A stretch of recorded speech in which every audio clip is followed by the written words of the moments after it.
মুসলিমদের উপকারের জন্যে নয়, বরং মুসলমানদের ধর্মীয় স্বাধীনতা কেড়ে নেওয়ার জন্যে, মুসলিমদের ধর্ম পালনের উপরে একটা বড় আঘাত আনতেই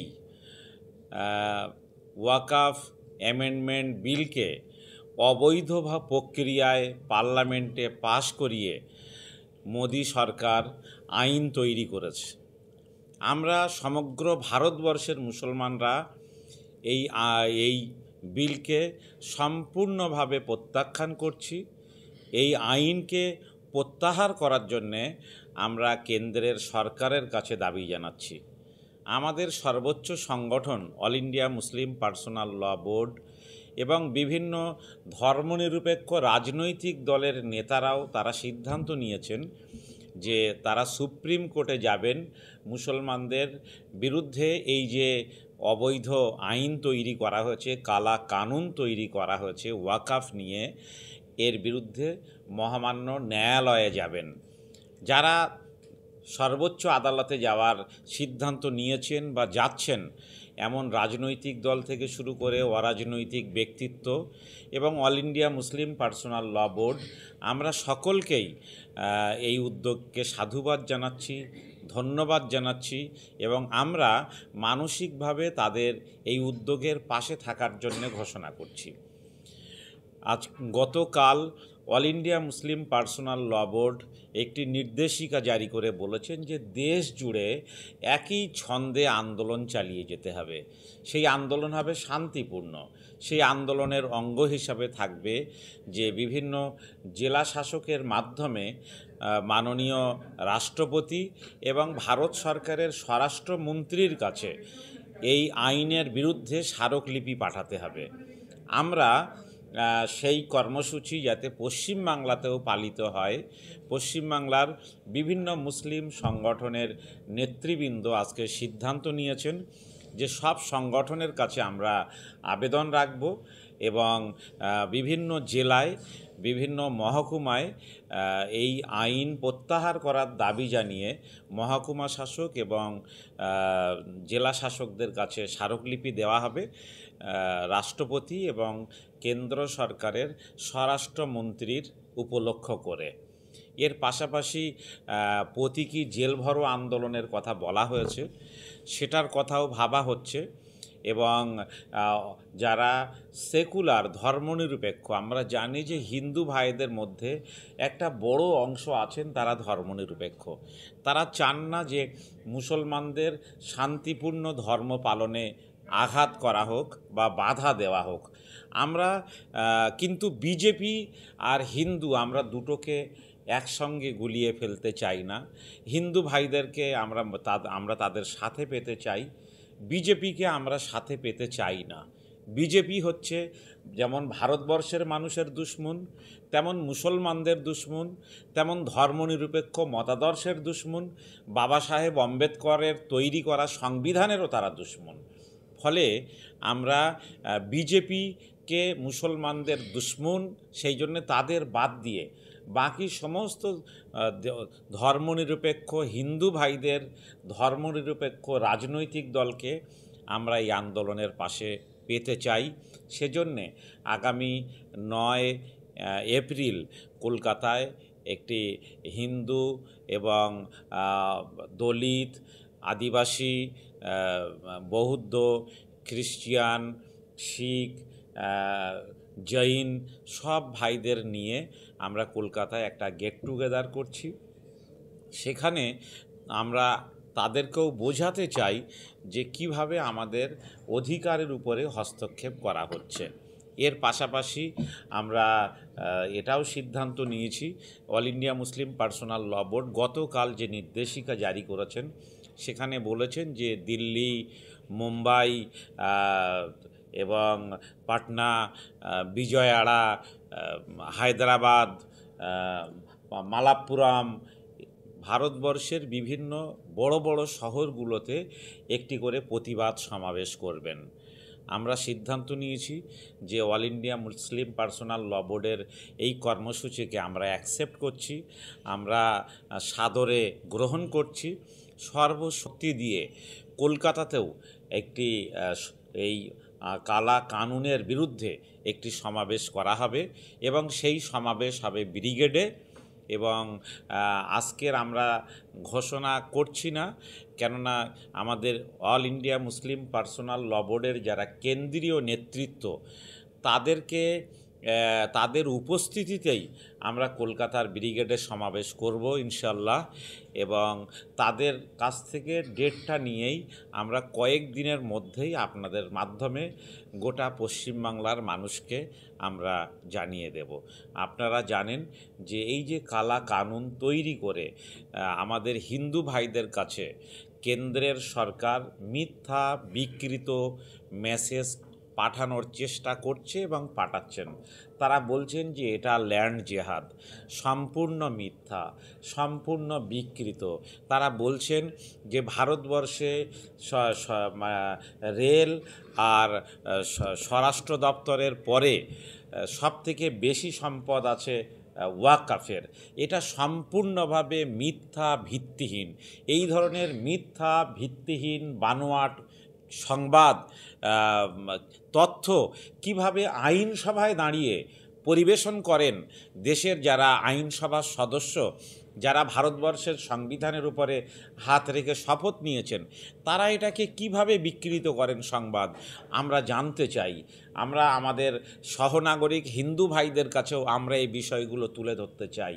আপনারা জানেন যে দেশে মন্দিরের জন্যে যে সম্পত্তির ব্যবহার, তার রক্ষণাবেক্ষণের জন্য যে আইন, মুসলমানদের ওয়াকফ সম্পত্তি বা মসজিদ, মাদ্রাসা, কবরস্থান, ঈদগাহের সম্পত্তির রক্ষণাবেক্ষণের জন্য এতদিন পর্যন্ত একই আইন ছিল। এই কালা কানুনের মধ্য দিয়ে মুসলমানদের আইনটাকে, মুসলমানদের এই মসজিদ, মাদ্রাসা তথা ওয়াকফ সম্পত্তি রক্ষণাবেক্ষণ আর ব্যবহারের যে অধিকারকে কেড়ে নেওয়া হলো, আর মন্দিরের যে সম্পত্তির রক্ষণাবেক্ষণের ব্যবহারের যে অধিকার, সেটাকে পূর্বের ন্যায় সুরক্ষিত রাখা হলো। আমরা জিজ্ঞাসা করতে চাই, মোদিজি বলছেন মুসলমান লোগों को भलाई के लिए पसमानदा मुसलमान के कल्याण के लिए ये काम कर रहा है। तो अभी भी तो बहुत गरीब हिंदू है, उसके लिए তো তোমরা মন্দিরের সম্পত্তিগুলোকেও কাজে লাগাতে পারতে। তাহলে কি মোদি সরকার শুধুমাত্র মুসলমানদের কল্যাণের কথা ভাবছেন? মুসলমানদের, গরিব মুসলমানদের কথা ভাবছেন? হিন্দুদের কল্যাণ, গরিব হিন্দু ভাইদের কল্যাণের কথা তাহলে কেন ভাবছেন না? এটা আমরা জিজ্ঞাসা করতে চাই। এই যে মায়ের থেকে মাসির দরদ বেশি বলে বাংলায় একটা প্রবাদ আছে, এইটাই সেই রাস্তাতেই মোদি চলতে চাইছেন। আমরা তার বিরুদ্ধে দেশ জুড়ে আন্দোলন হবে। অল ইন্ডিয়া মুসলিম পার্সোনাল ল বোর্ডের নির্দেশিকা মেনেই আন্দোলন হবে। অল ইন্ডিয়া মুসলিম পার্সোনাল ল বোর্ড ভারতবর্ষের যুব সমাজের কাছে একটা মেসেজ পাঠিয়েছেন। আপনারা যারা সাংবাদিক বন্ধু এসেছেন, আপনাদের মাধ্যমে সেই মেসেজটা আমরা আমাদের মুসলিম যুব সমাজের কাছে সেই মেসেজ পৌঁছে দিতে চাই। বলেছেন আমাদের অল ইন্ডিয়া জেনারেল সেক্রেটারি মাওলানা ফজলুর রহিম মোজাদ্দেদি সাহেব যে যুব সমাজ আবেগের তাড়নায় যেন আন্দোলনের মধ্যে কোনো রকম বিশৃঙ্খলা ঘটিয়ে না ফেলে। এ দেশ মুসলমানদের যেমন, এ দেশ হিন্দু ভাইদের তেমন, এটা আমাদের দেশ। বাংলায় প্রবাদে বলে যে বিড়ালের উপরে রাগ করে ভুঁইতে ভাত খাওয়া যায় না, তো তেমন বিজেপির মতো সাম্প্রদায়িক শক্তির ছত্রছায়ায় থাকা কিছু হিন্দু ভাইদের ইল্লিগাল, বেআইনি কাজের জন্যে তাদের উপরে রাগ করে, তাদের উপরে ক্ষোভ বা দুঃখ করে আমরা রাস্তা অবরোধের মতো কর্মসূচিতে যাচ্ছি না। এটা অল ইন্ডিয়া মুসলিম পার্সোনাল ল বোর্ড চাইছেন না। কিন্তু প্রতিবাদ হবে, মিছিল হবে, জেলা শাসকের দপ্তরে মিছিল করে যাওয়া হবে, মহকুমা শাসকের দপ্তরে মিছিল করে যাওয়া হবে, সেখানে ডেপুটেশন দেওয়া হবে। কলকাতায় আমরা চাইলে হয়তো রানী রাসমণি বা কলকাতার কোনো প্রাণকেন্দ্রে সভা করতে পারতাম, কিন্তু আমরা যানজটকে অবরুদ্ধ করব না বলেই আমরা ব্রিগেডের মতো বড় জায়গায় সমাবেশ করতে চাইছি, যাতে সাধারণ মানুষের যাতায়াতের পক্ষে কোনো সমস্যা না হয়। কেননা আমরা মনে করি যে সবার কারো অসুবিধা করে আমরা কোনোভাবেই কোনো আন্দোলন করতে চাই না। আমরা হিন্দু ভাইদের সহযোগিতা চাই। হিন্দু ভাইরা এদেশে যে সুযোগ সুবিধা তারা ভোগ করেন, আমরা মুসলমানরাও এই দেশেরই নাগরিক। আমরা নির্বাচনে অংশগ্রহণ করি, আমরা আমাদের জনপ্রতিনিধিদের নির্বাচিত করি, এই দেশের বিচার ব্যবস্থাকে আমরা সম্মান করি, আমরা এই দেশের সমৃদ্ধি, আমরা এই দেশের কল্যাণ, এগুলো আমরা চাই। তো সেই জন্যে আমরা চাই যে হিন্দু ভাইরা যে সাংবিধানিক সুযোগ সুবিধা ভোগ করছেন, মন্দিরের সম্পত্তিগুলোকে যেভাবে ব্যবহার কল্যাণকর কাজে লাগানোর যে আইনি ব্যবস্থা ভারতবর্ষের সংবিধানে আছে, মুসলমানদের সেই ব্যবস্থা দিতে হবে।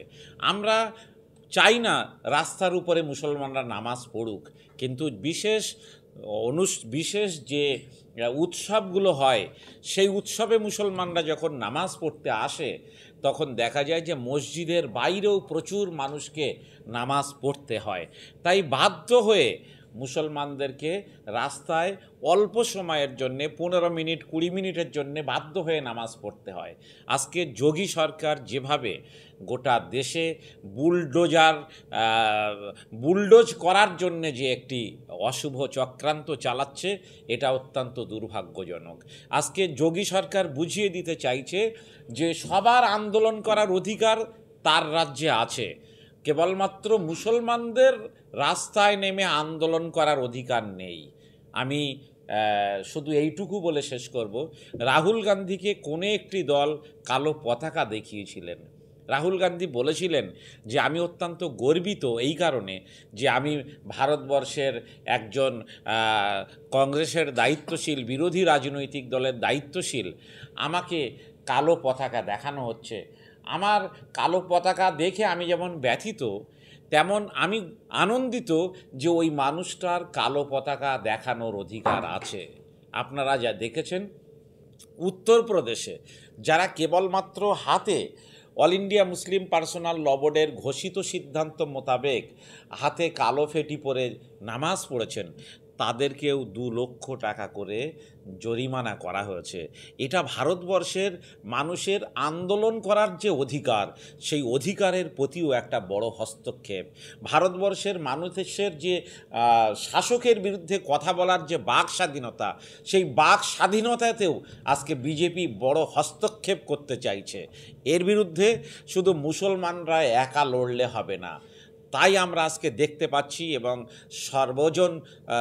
সব স্তরের মানুষের দৃষ্টি আকর্ষণ করতে চাইছি এই বলে যে দেখুন, বিজেপি কেবলমাত্র মুসলমানদের দুশ্মন এটা নয়। বিজেপি হচ্ছে যারা কথা বলতে চায়, স্বাধীন চেতা মানুষ, তাদের শত্রু, বুদ্ধিজীবীদের শত্রু, যারা বাবা সাহেব আম্বেদকরের সংবিধানকে বাঁচিয়ে রাখতে চায়, বিজেপি তাদেরও শত্রু। যারা নিজেদের মতো করে চলতে চায় এদেশে, বিজেপি তাদেরও শত্রু। ফলে যারা ধর্ম মানেন আমরা তাদেরকে যেমন সম্মান করি, যারা ইসলাম ধর্মের বাইরে অন্য ধর্ম মানেন আমরা মনে করি যে তাদেরও ধর্ম পালনের স্বাধীনতা আছে। ঠিক তেমনভাবে যারা কোনো ধর্ম মানেন না, আমাদের ভারতবর্ষের নাগরিকদের এরকমও কোনো ধর্ম না মানারও কিন্তু স্বাধীনতা আছে। কিন্তু আমরা সবাইকে আমাদের মতাদর্শ মতো করে, আমাদের মতো করে কি খাবে সেটা আমরা সিদ্ধান্ত, আমরা বিজ্ঞপ্তি জারি করে দেব। কোন পোশাক পরবে, হিজাব পরবে কি পরবে না, সেটা আমরা নোটিফিকেশন জারি করে দেব। অর্ধ উলঙ্গ হবে না উলঙ্গ হয়ে চলবে মানুষ, সেটা যদি বিজেপি নোটিফিকেশন জারি করে, বিজ্ঞপ্তি জারি করে জানিয়ে দিতে চায়। আর যাই হোক, ভারতবর্ষের সংখ্যাগরিষ্ঠ মানুষ তা মানবে না। আমরা আজকের এই সভা থেকে অত্যন্ত আন্তরিকতার সঙ্গে হার্দিকভাবে ধন্যবাদ জানাচ্ছি সেই সমস্ত সাংসদ ভাইদেরকে যারা পার্লামেন্টের মধ্যে বিজেপির এই কালা কানুনকে পাশ করতে দেবেন না বলেই পার্লামেন্টে রাত 1:45 পর্যন্ত তারা সংসদে দাঁড়িয়ে বিজেপির এই অশুভ কালো চক্রান্তের বিরুদ্ধে বলিষ্ঠভাবে বক্তব্য রেখেছেন। তারা বিভিন্ন ধর্মনিরপেক্ষ রাজনৈতিক দলের সাংসদরা বক্তব্য রেখেছেন। আমরা তাদেরকে যেমন ধন্যবাদ জানাবো, যে সাংসদরা পার্লামেন্টে সেদিন উপস্থিত ছিলেন না, হয়তো তার পিছনে কোনো আইনি বা বিজেপির সঙ্গে কোনো গোপন এজেন্ডা ছিল বলে আমরা সেই সাংসদদেরও কিন্তু ধিক্কার জানাবো। সব মিলিয়ে আন্দোলন চলবে যতক্ষণ পর্যন্ত এই কালা কানুন ওয়াকাফের বিষয়ে, মসজিদ মাদ্রাসা কবরস্থানের বিষয়ে এই যে কালা কানুন প্রত্যাহার মোদী সরকার না করছে, ততক্ষণ পর্যন্ত আমাদের আন্দোলন চলবে। আমাদের এই আন্দোলন চলবে। অল ইন্ডিয়া মুসলিম পার্সোনাল ল বোর্ড গতকাল আন্দোলনের যে নির্দেশিকা জারি করেছে তার উপরে। ধন্যবাদ সবাইকে। সবাই ভালো থাকবেন। গোটা দেশ জুড়ে আন্দোলন হবে, গোটা রাজ্যে আন্দোলন হবে, কিন্তু আমাদের রাজ্য, আমাদের এলাকা, আমাদের দেশ, এটাকে শান্তিপূর্ণ রাখার দায়িত্ব কিন্তু আমাদের পালন করতে হবে।